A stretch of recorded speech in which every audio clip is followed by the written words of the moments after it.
Bonjour à tous et bienvenue sur AfriSport pour la matinale de ce lundi 28 novembre 2022. Au sommaire, Rigobert Song promet un Cameroun à 100%. Et puis ça chauffe entre De Bruyne et Vertonghen pour la Belgique. Le verdict est tombé pour Lionel Messi annoncé à l'Inter Miami. Voilà les grandes lignes de cette édition. Tout de suite, le développement.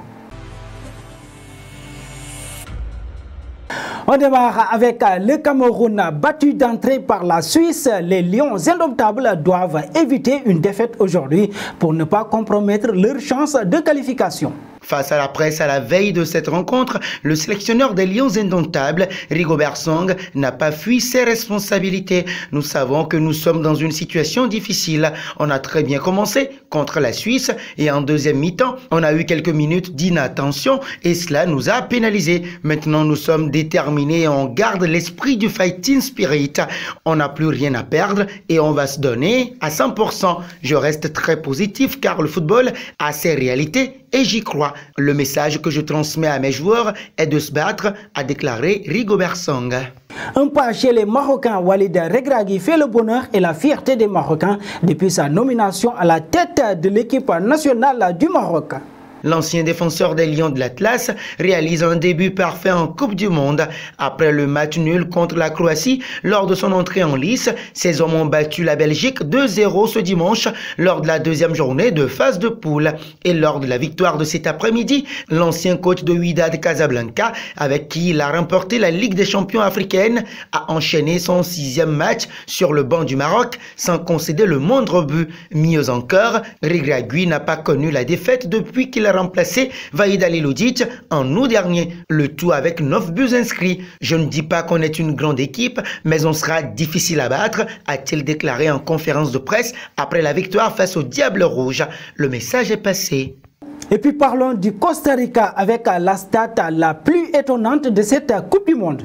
Il y a le résultat brut, un succès sur la plus petite des marges grâce à un but de Fuller en fin de match 81e. Et puis, il y a le contenu. Et le moins que l'on puisse dire, c'est que le résultat semble heureux pour l'équipe costaricienne, tant son animation offensive a manqué de circonstances.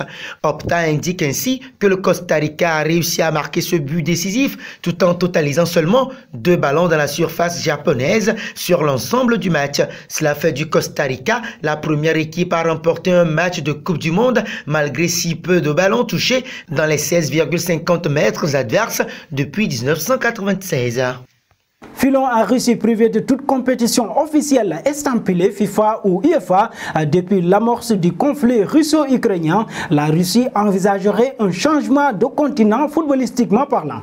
Relayé par l'agence de presse RIA Novosti, le patron de la Fédération russe de football, RFS, Alexander Djouyikov, n'écarte pas cette option. Il y a quelques mois, j'ai dit que penser à l'Asie était prématuré, mais maintenant, c'est une opportunité que nous devrions considérer. Je n'ai pas encore parlé avec des représentants de l'Asie, car l'UEFA nous considère comme des membres de la famille européenne, poursuit le président de la RFS. Il serait inconvénient de notre part d'entamer des négociations dans leur dos. L'idée fait son chemin néanmoins.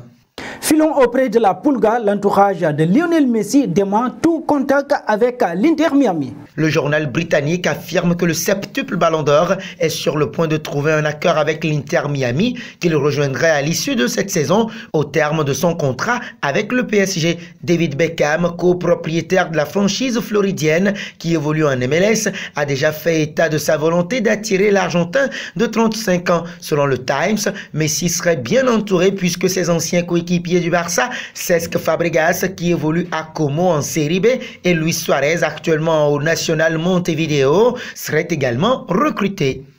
Et nous voici arrivés à l'instant quiz avec 3 indices qui vont vous permettre de connaître notre joueur mystère du jour. Premier indice, je suis un milieu de terrain de 25 ans évoluant en Italie. Deuxième indice, j'ai déjà joué pour 5 clubs dont Nuremberg et Huddersfield. Troisième indice, j'ai émergé en Allemagne à 3 ans. Qui suis-je? Vos réponses seront attendues en commentaire. Et nos félicitations à tous ceux qui ont répondu Marcos Acuna lors de la dernière matinale. C'était le joueur à trouver puisqu'il est un défenseur de 31 ans évoluant en Espagne qui a déjà joué pour 4 clubs dont le Sporting. Il a débuté au Ferrocarril Oeste. Terminons chez les Belges. Défaite face au Maroc, 2-0 pour cette Coupe du Monde. La Belgique devra gérer la pression sur ses épaules pour le dernier match contre la Croatie. La Belgique devra gérer la pression sur ses épaules lors du dernier match contre la Croatie afin d'obtenir son billet pour les huitièmes de finale du tournoi. Pourtant, au vu des récentes sorties médiatiques de Kevin De Bruyne et de Jan Vertonghen, le collectif risque de battre de l'aile. En effet, le milieu de Manchester City a récemment déclaré que son équipe, trop vieille, ne disposait d'aucune chance de remporter le mondial. Le défenseur central Jan Vertonghen a sauté sur une occasion de tacler son coéquipier et maestro belge face aux médias en lâchant un pic sans équivoque.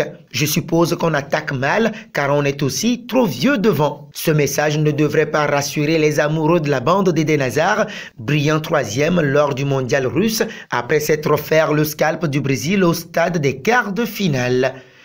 Et nous arrivons au terme de cette matinale que nous bouclons avec la question du jour. Que pensez-vous de cette équipe belge? Vos réponses seront attendues en commentaire. Mais en attendant, n'hésitez pas à vous abonner sur Afrique Sport pour ne rien manquer des informations autour du football.